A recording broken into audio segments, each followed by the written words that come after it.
लगभग आधी रात का समय था। एक नवयुवक अपने हाथ में एक बैग पकड़े हुए शायद अपने घर की ओर बढ़ रहा था, लेकिन उसके चेहरे पर एक अजीब सा डर था। वो अपने कदमों को तेज तेज बढ़ा रहा था, लेकिन जैसे ही वो गांव के कुएं के पास पहुंचा, उसका पूरा शरीर पसीने से भीग गया। वो वहां से मानो पलक झपकते ही गायब हो जाना चाहता हो। आलतू चल आलतू, आई बला को टाल दू। हे प्रभु रक्षा करना, यहाँ से सही सलामत चले जाऊं। उसने अपने कदमों की रफ्तार को तेज की, लेकिन जैसे ही वो कुएं के पास से गुजरा तो उसके कानों में किसी की पायल की आवाज पड़ी। उस आवाज को सुनकर डर के मारे उसके पैर वहीं जम गए और उसके कंधे पर उसे कुछ महसूस हुआ। उसने हिम्मत करके पीछे मुड़कर देखा तो घूंघट ओढ़े एक औरत उसके सामने खड़ी थी। उसे देखते ही डर से उसका चेहरा फीका पड़ गया। तभी उस औरत ने अपना हाथ उसके चेहरे की तरफ बढ़ाया और उसकी गर्दन को एक ही झटके में मरोड़ दिया और वो निढाल होकर जमीन पर गिर पड़ा। अगली सुबह जब लोग वहां से गुजरे तो कुएं के बाहर लोगों का जमावड़ा लग गया। सत्यानाश, पता नहीं ये किस किस को और लेकर जाएगी।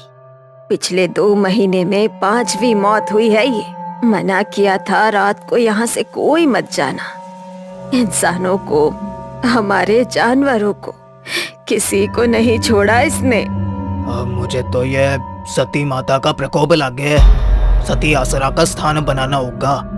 देवी को रोज भोग देवेंगे और कोई भी सूरज ढलने के बाद यहाँ ना आवेगा।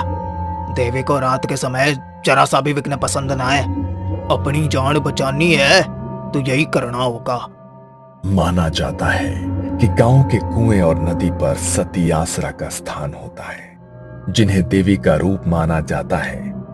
गांव में होने वाले इन हादसों की वजह से गांव वालों ने कुएं पर सती आसरा का एक छोटा सा मंदिर बनाया, जिसके भीतर कोई मूर्ति नहीं थी। बस गांव के लोग वहां देवी को भोग लगा सके, इसलिए वो मंदिर बनाया गया ताकि देवी का क्रोध शांत हो सके।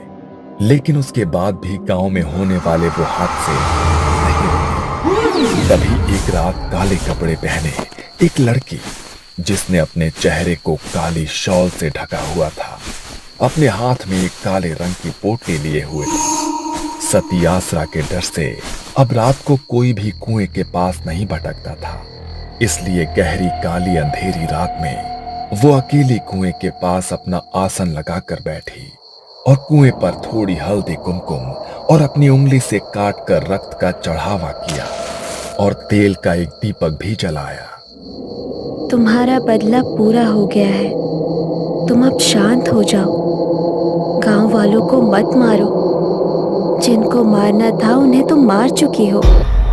गांव में हो रहे इन हादसों को 3 महीने बीत चुके थे और आज से 3 महीने पहले एक रात काले कपड़ों में अपना चेहरा ढकी हुई एक स्त्री रात के 2:30 बजे कुएं के पास एक यज्ञ कुंड जलाए बैठी थी। यज्ञ कुंड के पास एक मुर्गा, जिसके हाथ पैर और चोंच को रस्सियों से बांधा गया था। नर कंकाल की खोपड़ी में किसी जानवर का रक्त भरा हुआ था।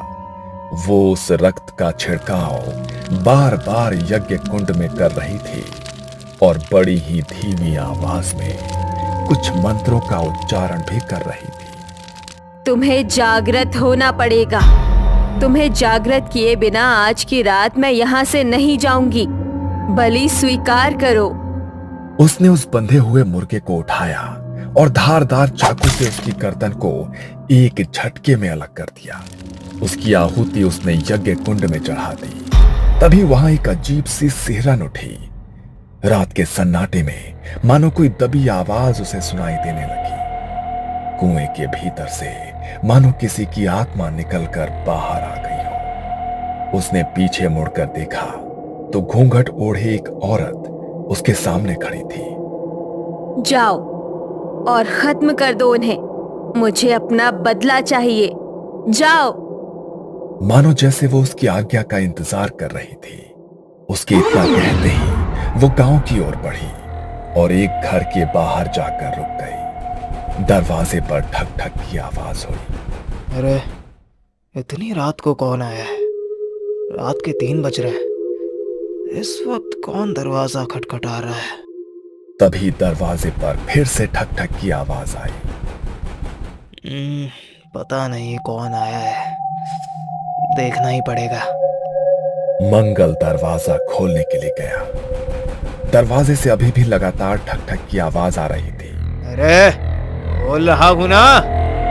अभी तक मंगल आधी नींद में था, लेकिन जैसे ही उसने दरवाजा खोला तो उसके होश उड़ गए। उसके सामने घूंघट ओढ़ी हुई वही औरत खड़ी थी, लेकिन जैसे ही मंगल ने उसे देखा तो हवा के झोंके से उसके चेहरे से उसका घूंघट सरक गया। मंगल ने जैसे ही उसका चेहरा देखा तो उसकी चीख निकल गई। उसका चेहरा पूरी तरह से गला हुआ था और आंखों की पुतलियां बिल्कुल सफेद होकर उल्टी हो चुकी थी। मंगल जल्दी से दरवाजा बंद करने लगा, लेकिन दरवाजा बंद नहीं हुआ। वो डर के मारे अंदर की तरफ भागने लगा। तभी उस भयानक औरत ने उसकी गर्दन को अपने हाथों में जकड़ लिया और एक ही झटके में उसकी गर्दन को मरोड़ डाला और उसके चेहरे के मांस को बुरी तरह से नोच डाला। दर्द के मारे पूरे घर में उसकी चीख गूंज गई और कुछ देर उसकी दर्द भरी चीखों के बाद सब कुछ बिल्कुल शांत हो गया। अगली सुबह जब परिवार वाले घर पहुंचे तो उसका ऐसा हाल देखकर उनके पैरों तले जमीन खिसक गई। ये क्या हो गया मेरे भाई को? तुझे इतनी बेरहमी से किसने मार डाला मेरे भाई? किसने मार डाला तुझे? अभी तो सिर्फ इसकी जान गई है, अभी तो तेरा मरना बाकी है। जितनी बेरहमी से इसकी मौत हुई है, उससे ज्यादा बेरहमी से अब तू मारा जाएगा। राजेश अपने भाई से लिपटकर बिलख बिलख कर रो रहा था। उसने गांव वालों के साथ जाकर अपने भाई का अंतिम संस्कार किया। रात को वो अपने भाई की तस्वीर को अपने हाथों में लिए रो रहा था। मत रो बेटा, भगवान ने हमारी जिंदगी में यही दुख लिखा था। पहले मेरा बड़ा बेटा चल बसा और अब मंगल। ना जाने किसका श्राप लग गया है हमारे घर को।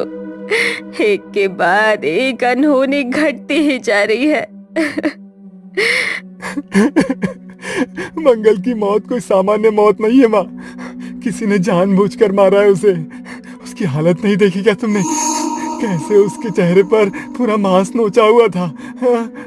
मैं वो फिर से याद नहीं करना चाहता हूँ माँ, लेकिन जिसने भी मेरे भाई के साथ ऐसा किया है, मैं उसे ढूंढ कर निकालूंगा। नहीं छोड़ूंगा उसे माँ, मैं नहीं छोड़ूंगा उसे। उन दोनों की आंखों के आंसू रुकने का नाम नहीं ले रहे थे। 13 दिन बाद मंगल की सभी अंतिम क्रियाएं पूरी हुई। घर में बिल्कुल सन्नाटा पसरा हुआ था। राजेश अपनी मां के कमरे में एक गद्दा डालकर सोया हुआ था। तभी रात के लगभग 3 बजे दरवाजे पर वही ठक ठक की आवाज हुई। उस आवाज से राजेश की नींद टूट गई। उसने घड़ी में समय देखा तो वो भी हैरान रह गया। इतनी रात को घर पे कौन आया है? फिर से दरवाजे पर ठक ठक की आवाज हुई। मां की नींद ना टूट जाए इसलिए राजेश बिना सोचे समझे दरवाजा खोलने चला गया। लेकिन जैसे ही उसने दरवाजा खोला, उसके सामने भी वही घूंघट वाली औरत खड़ी थी। उसने अपने चेहरे से अपना घूंघट हटाया और सीधे राजेश की गर्दन की ओर हाथ बढ़ाकर एक ही झटके में उसके गर्दन को मरोड़ डाला। वो उसी वक्त निढाल होकर जमीन पर गिर गया। उसे चीखने का भी वक्त नहीं मिला। अगले दिन उसके अंतिम संस्कार की क्रिया की गई, लेकिन यह सिलसिला यही नहीं रुका। जैसे ही राजेश की मौत के 13 दिन बाद उसकी अंतिम क्रियाएं पूरी की गई, तो उसके अगले दिन घर के आंगन में उनकी मां का मृत शरीर मिला, जिनके चेहरे का मांस मानो किसी वैशी दरिंदे ने नोच लिया हो। सबसे बदकिस्मती की बात यह थी कि उनका क्रियाकर्म करने के लिए अब घर में कोई भी उनका वारिस, कोई भी सदस्य नहीं बचा था। ना जाने इनके परिवार को तो किसकी नजर लग गई है। तीनों बच्चे मर गए, राधा भी मारी गई। इन तीनों की मौत ही सामान्य ना है। मन तो लागे है कि किसी ऊपरी हवा ने ही इनके पूरे खानदान को खत्म किया है, वरना ऐसा हंसता खेलता परिवार ऐसे खत्म नहीं हो सकता। लोगों की उस भीड़ में काले कपड़े पहने अपने चेहरे को ढकी हुई वही औरत खड़ी थी, लेकिन उसकी आंखों में अब एक चिंता थी, जैसे कुछ तो ऐसा हो गया हो जिसकी उसने भी कल्पना नहीं की थी। ये सब क्या हो रहा है? उसे तो बस उन दोनों को मारना था, उसने इसे भी क्यों मार डाला? कहीं कुछ गलत तो नहीं हो गया? आधी रात को काला कपड़ा ओढ़कर वो फिर से अपने हाथों में पोटली लिए कुएं की तरफ बढ़ने लगी, लेकिन तभी उसने देखा कि कुएं के पास एक आदमी अपनी साइकिल से गुजर रहा है। मगर देखते ही देखते वहां पायलों की आवाज गूंजी और उसके सामने घूंघट ओढ़ी वो स्त्री अचानक से आकर खड़ी। डर के मारे वो आदमी साइकिल से गिर पड़ा। वो उसकी ओर बढ़ी और उसने उसके शरीर के मांस को भी पूरी तरह से नोच डाला। उसकी चीखों की आवाज पूरे गांव में गूंज उठी। ये देखकर काले कपड़ों से खुद को ढकी माया के होश उड़ गए। वो तुरंत ही वहां से भागकर अपने घर पहुंची। डर के मारे उसका पूरा शरीर कांप रहा था और आवाज हाँफ रही थी। ये सब क्या हो रहा है? मुझे उसे शांत करना होगा, वरना जो भी अब उस कुएं के पास से गुजरेगा वो उन सबको मार डालेगी। उसने उसे शांत करने की बहुत बार कोशिश की, लेकिन गांव में होने वाली मौतों की संख्या कम होने की बजाय दिन प्रतिदिन बढ़ती जा रही थी। इन हादसों को 3 महीने बीत चुके थे। माया अब अपनी आंखों के सामने किसी और को बलि चढ़ते हुए नहीं देखना चाहती थी, इसलिए आज उसकी शांति के लिए माया कुएं के पास बैठकर यज्ञ कर रही थी। तुम्हारा बदला पूरा हो गया है, तुम अब शांत हो जाओ। गांव वालों को मत मारो, जिनको मारना था उन्हें तुम मार चुकी हो।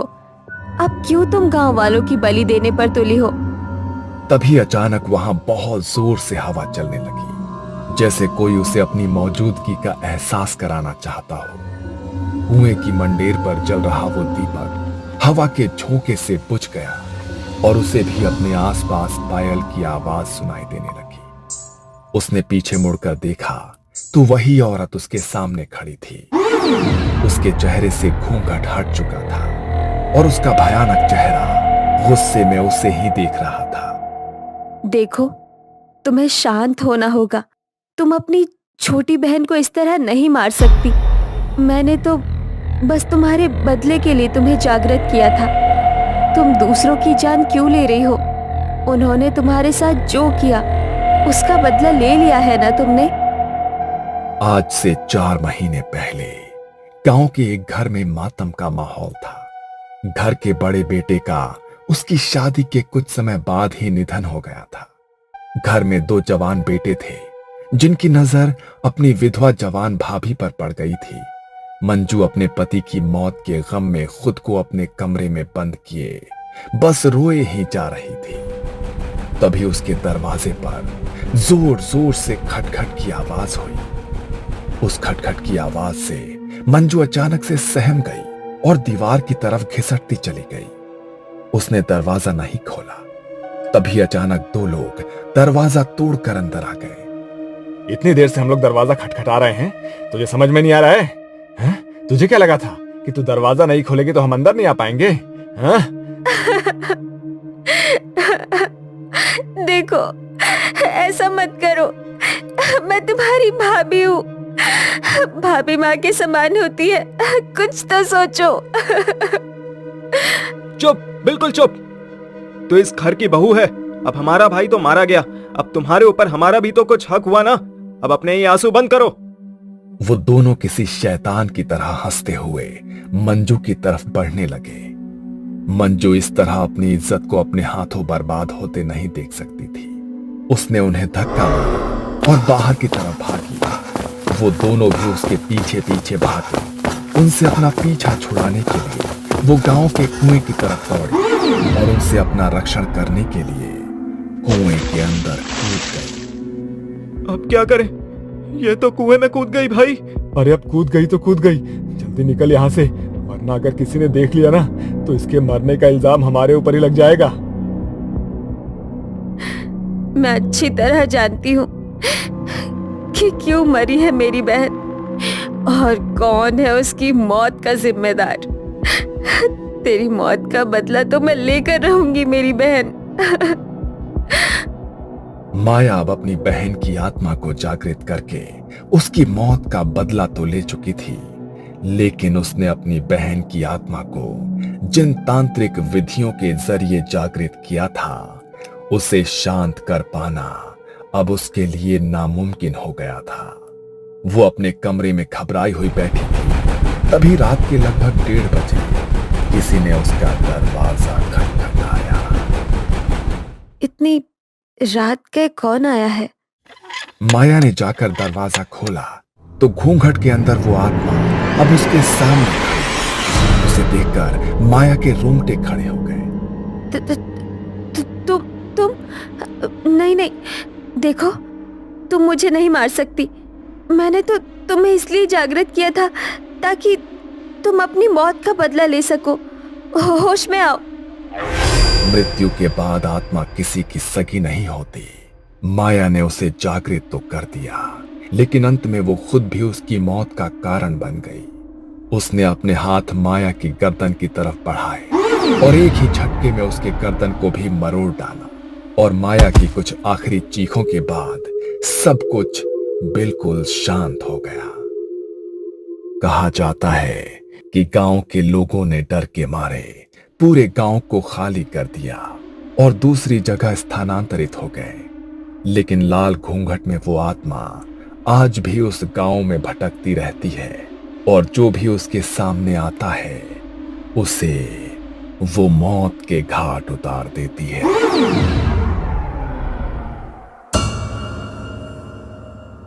ये कहानी आपको अच्छी लगी हो तो हमें सब्सक्राइब करें, हमारा इंस्टाग्राम और फेसबुक पेज जरूर फॉलो करें।